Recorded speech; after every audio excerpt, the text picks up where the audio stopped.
Okay, in the last unit we looked at how to find derivatives using the limit rules. In this next unit we are going to begin to look at some rules for differentiation that allow us not to have to use those limit rules every time to find derivatives. Now each of the rules I'm going to show you can be proven using the limit definition. If you'll refer to the recordings or the short clips from the National Repository of Online Courses, you can see some of these proofs. The first rule we want to look at is the derivative of a constant function. The derivative of a constant function is always equal to 0. The reason that's true is that what we're looking at when we have a constant function, y equals c, is a horizontal line. The constant function y values never change, and the slope of that line is 0 at every point.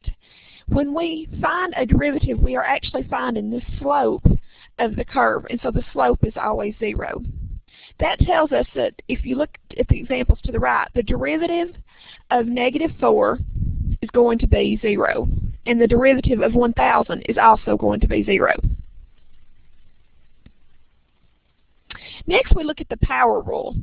If n is a real number and x is a variable, the derivative of x to the nth power is n times x to the n minus 1 power. What that means is we're going to take our exponent and it's going to become a coefficient, and then we're going to subtract 1 from the exponent.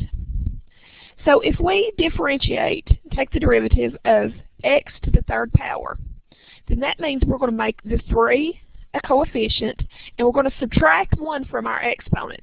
Of course, 3 minus 1 would be 2. So the derivative of x cubed is 3x to the 2nd power. Now that works even if our exponent is not an integer. If we have x to the 2/3 power, that is going to be 2/3 x, and then if you do 2/3 minus 1, you will get -1/3. Now we can leave that in that form. If we want to write that with a positive exponent, remember that we move the x to the 1/3 power to the denominator. That will make it positive.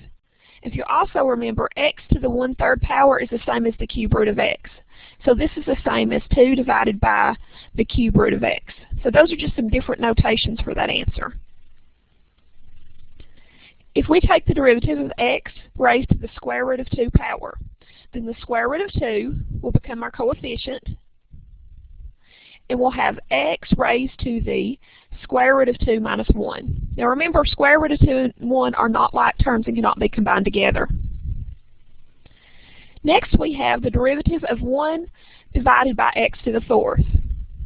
Well, if we will think of that in this form, that's the same as the derivative of x to the -4 power.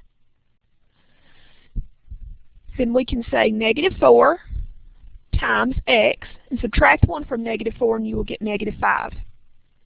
We can leave it in that form, or we can make it -4, and to make the 5 exponent positive, we will place it in the denominator. It's going to be x to the 5th power in the denominator. So -4 divided by x to the 5th power.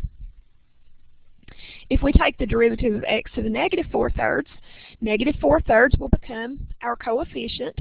Subtract 1, or 3/3 from -4/3, and we'll have -7/3. And again, we can leave that in that form, or we can make it negative. We have 4 in the numerator and 3 in the denominator, and if we want that exponent to be positive, we'll make it x to the 7/3 in the denominator. So either notation will work.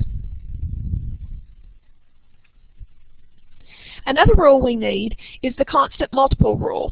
What that tells us is if we have a constant times a function, then its derivative is the constant times the derivative of the function.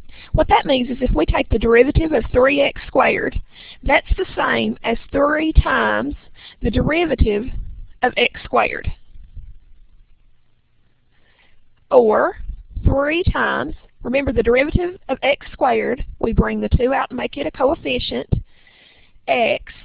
2 minus 1 is 1, so we have x to the 1st power, which is an understood 1. 3 times 2x is 6x. So the derivative of 3x squared is 6x, and that's the constant multiple rule.